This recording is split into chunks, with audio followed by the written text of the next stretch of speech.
نحمده ونصلي على رسوله الكريم بسم الله الرحمن الرحيم. We greet you on this, the 15th day of the month of Dhul Qa'adah of the year 1445 from the ancient and famous city of Fes in Morocco with Assalamu alaikum wa rahmatullahi wa barakatuh. I am honored to be here today, and largely because of the effort of my dear student Samir Khan, who is connected through his mother's sister, with the family of my dear teacher of blessed memory, Maulana Dr. Muhammad Fadlur Rahman Ansari, rahimahullah. It is the first time I'm coming to Morocco, and we thank Allah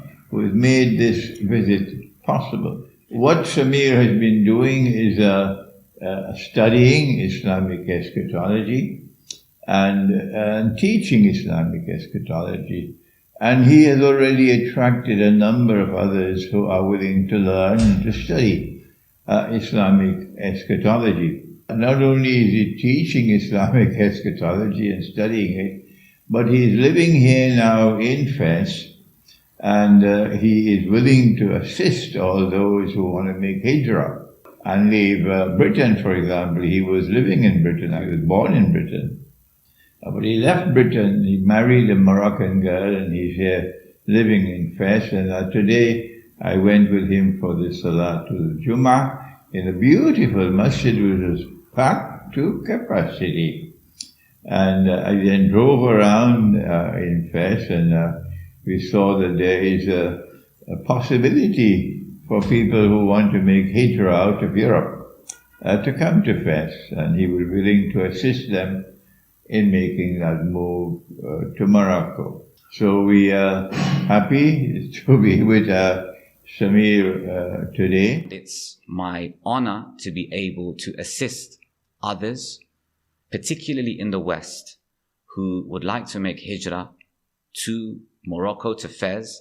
This is where Allah has brought me, and we are establishing a community here of muhajirun, immigrants, and ansar, helpers.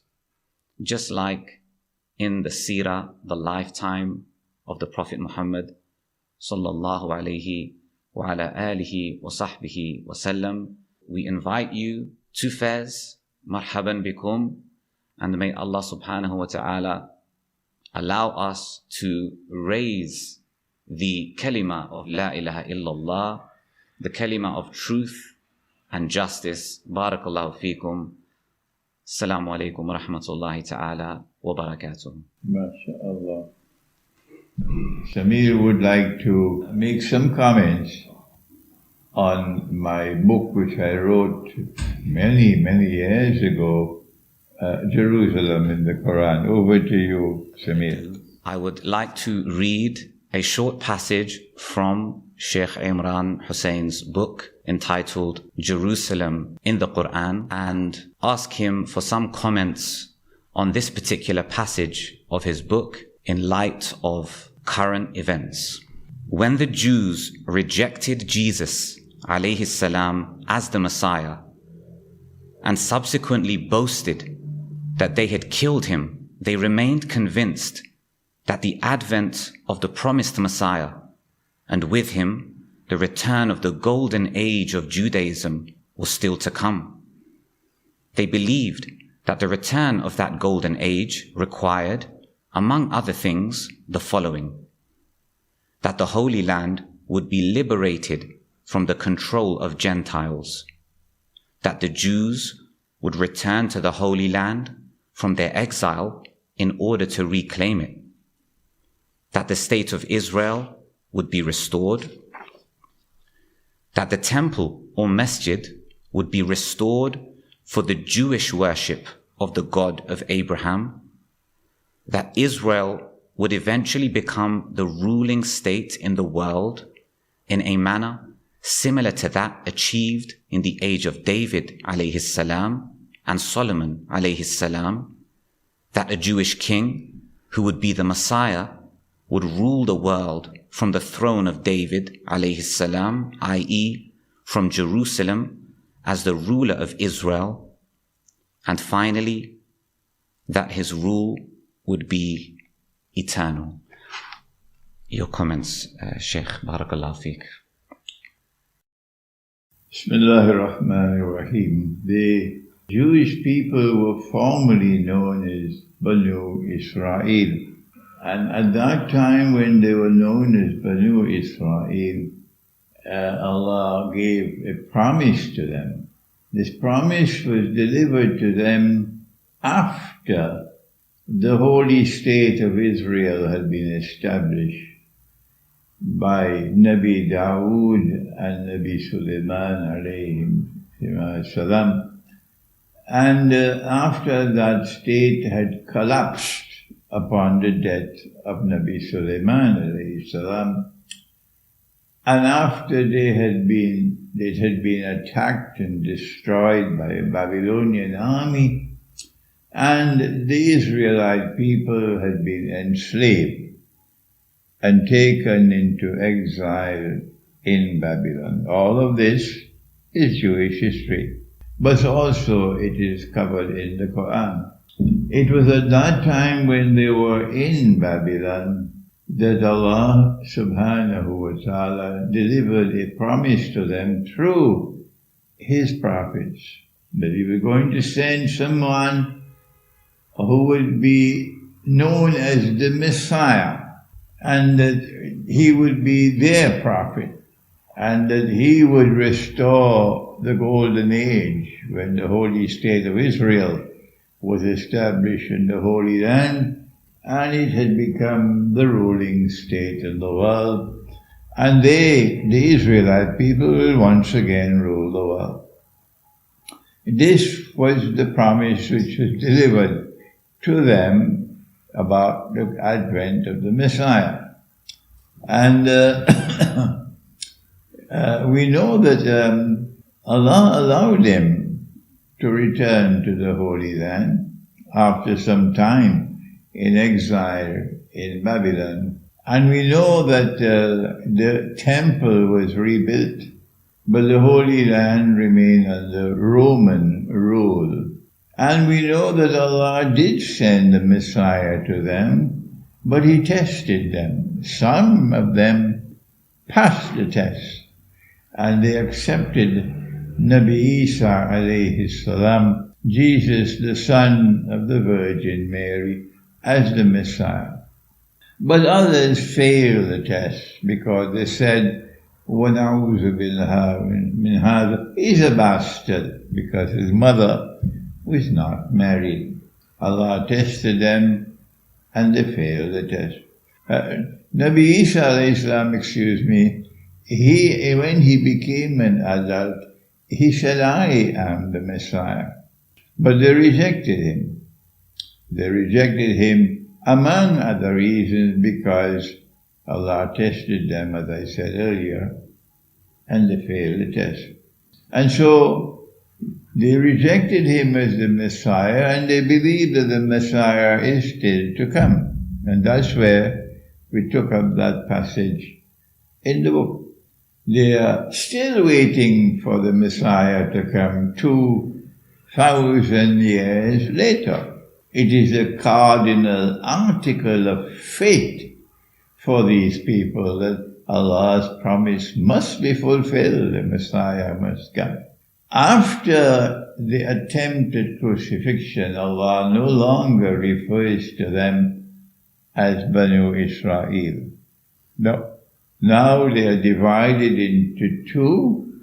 One part of Banu Israel, which accepted Nabi Isa alayhi salam as the Messiah, they are now known as An-Nasara, the Christians.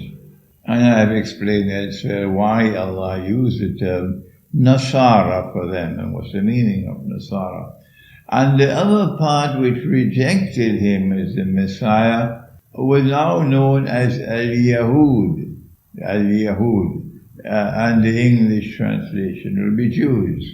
And these two combined, who are all formerly Banu Israel, are now called Ahlul Kitab. So they are waiting for the Messiah to come. And 2,000 years have passed and they're still waiting. But the Quran affirms that the Messiah came and the Messiah left. And there is ample evidence from the Quran that the Messiah will return. But they don't accept that he was the Messiah.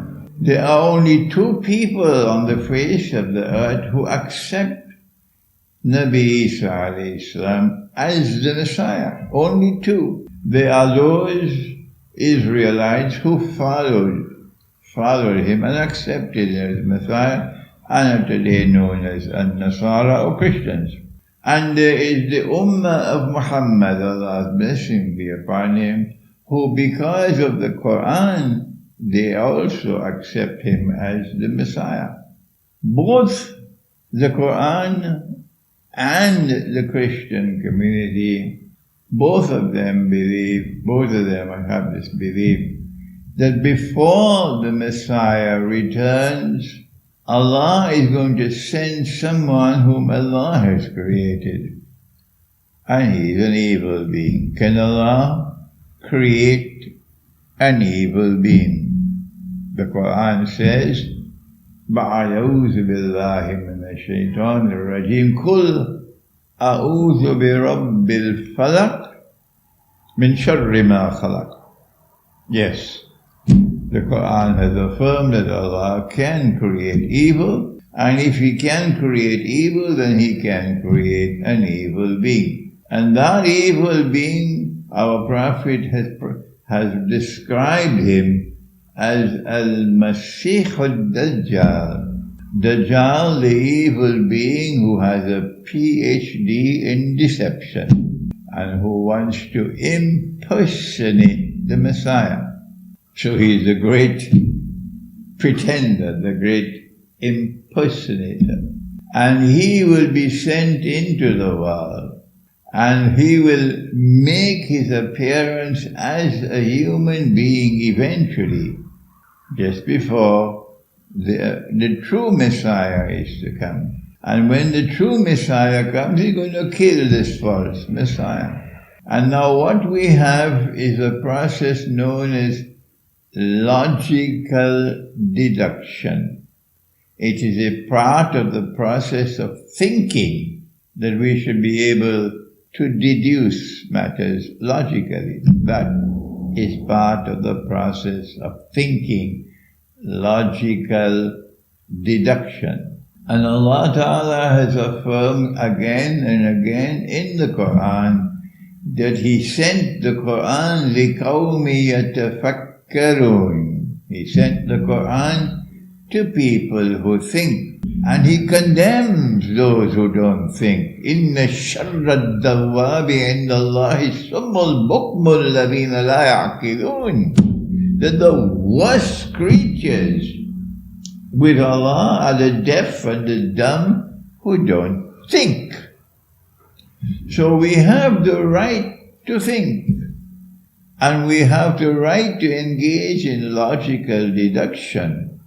But when we do so, the sheep and the cattle who refuse to think, show me the hadith, show me the hadith, show me the hadith, we don't have time to waste with them. So if the Messiah is to come, and He is to restore the holy state of Israel in the Holy Land, and rule from that holy state of Israel, the Jews believe that one of the first things He will have to do, because the Holy Land is under Muslim rule for more than 1,000 years, one of the first things He will have to do is to liberate the Holy Land for the Jews. Has this happened as yet? Unless you're eating your couscous and going home and sleep, of course everybody would know. that the modern Western world, the Western civilization, led by Britain, did achieve that. They first of all launched something known as the Crusades. And then after several crusades, it was a British general who led a British army with many Muslims fighting faithfully behind him in that army to their eternal shame and disgrace. And they defeated the Ottoman Empire, and that General Allenby, when he entered Jerusalem, he said that today the Crusades have ended. And so the Western world, led by Britain, did succeed in liberating the Holy Land from Muslim rule. Number two, not only must the Holy Land be liberated, but since Allah had expelled the Jews and banned them from returning, the Jews must first be brought back to the Holy Land.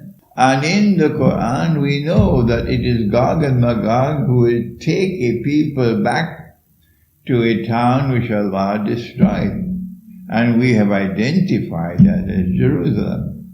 So when the Western world liberated the Holy Land in 1917, they then spent the period from 1917 to 1948 of 30 years, and they brought Jews back to the Holy Land. But the Jews who were brought back to the Holy Land were not Banu Israel. They had no genetic links at all with the Israelite people. These were European peoples who had converted to Judaism. So European Jews, not Banu Israel. But since the Quran no longer uses the term Banu Israel, the implication is that you can be a Jew and not be an Israelite. You can be a Christian and not be an Israelite. That is why the Quran no longer uses the term Banu Israel. So the Jews are brought back to the Holy Land and they reclaim it as their own. But that's not enough. They have to restore a holy state of Israel in the Holy Land. And in 1948, that's what they did. And a state of Israel was established. And it was a secular state, but they said this is Holy Israel. But not only that, they need to establish Holy Israel and make it a ruling state in the world. And we have mentioned in the Quran, in Surah Al-Mursalat, the shadowy three parts. We have identified it with Pax Britannica, Pax Americana. And we are now located at a moment in time when Pax Americana must make way for Pax Judaica. That's why Israel is flexing her muscles at this time, so that Israel can replace the United States as the next ruling state in the world. And when Israel claims to be the next ruling state in the world, which is after the Great War, it is only at that time that the shadow will disappear, and we have interpreted the shadow to be Dajjal, the false Messiah. And then he will make his appearance in human form. And from Jerusalem, he will declare, Ana al-Masih. And all the Jews who lack the capacity to see with the internal eye, basar, they will be deceived and they will accept him as the Messiah. It was at that time, after he has completed his mission, that Allah will then send, number one, the Imam al-Mahdi, alayhi salam, and then after that, Nabi Isa alayhi salam will return, and he will then kill Dajjal. And after he kills Dajjal, then Gog and Magog will be destroyed by Allah himself in Jerusalem. And then the Muslim army will then liberate the Holy Land. It will come from Khorasan, a prophet say, when that army marches from Khorasan, no one will be able to stop it. After the Muslim army liberates Jerusalem, the Holy Land, the Jews will be fleeing. Today they are arrogant, ruling and oppressing the Muslims, fighting them, starving them to death, denying them food, denying them water, denying them the capacity to even live in their land, destroying the land where they're living in Gaza. It is awesome oppression. But at that time, when the Muslim army is liberating the Holy Land, Allah's Messenger said they'll be hiding behind rocks and stones, and the rocks and stones will speak and say, "Oh Muslim, there's a Jew hiding behind me. Come and kill him." Not all Jews. Not a Jew is denouncing Israeli oppression, as there are Jews in the world. We're talking about the Jews who are oppressors. At that time, when the Holy Land is liberated, then we would already have a Khilafah state in Mecca, because Imam al-Mahdi will be leading us. And there will now be another Khilafah state in Jerusalem, because Nabi Isa alayhi salam is not sent to the Ummah of Muhammad alayhi salatu wasalam.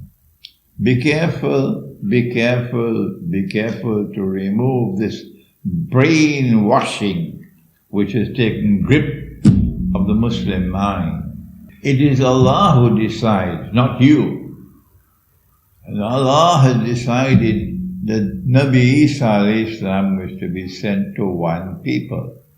Ya Bani Israel, inni Rasulullahi ilaykum. This is the Quran declaring that Jesus is sent to the Israelite people. Jesus, Nabi Isa, is not sent to all of mankind. He's not sent to the Ummah of Muhammad alayhi salatu. So if he is to rule the world from Jerusalem, and our Prophet confirmed it, he said that when he returns, he will be Hakimul Adil, Hakim from Hukuma, a ruler, and he will rule with justice. So that state over which he rules has to be the ruling state in the world. And he would be the head of state of that ruling state in the world. And that cannot be the Khilafah state in Mecca. So there are going to be two Khilafah states. One in Mecca, which is led by Imam al-Mahdi, and another one which is the ruling state in the world. That one will be in Jerusalem, which is led by Nabi Isa alayhi salam. And that is how history will end. So what's the first question? The first is what is the view of the Sheikh on what's happening in Gaza, and what will happen? Allahu Akbar.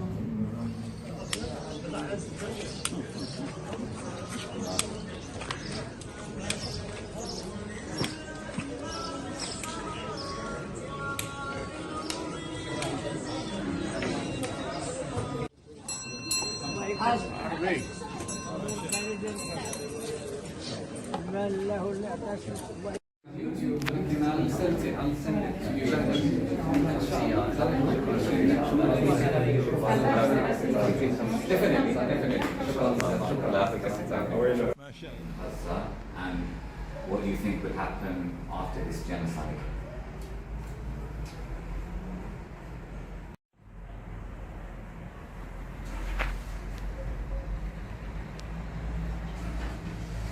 Allah. And I believe the classic case of how difficult this is. Yesterday, Abdullah. Al-Rijalu. Yes. قوامون على النساء بما فضل الله بعضهم على بعض وبما أنفقوا من أموالهم.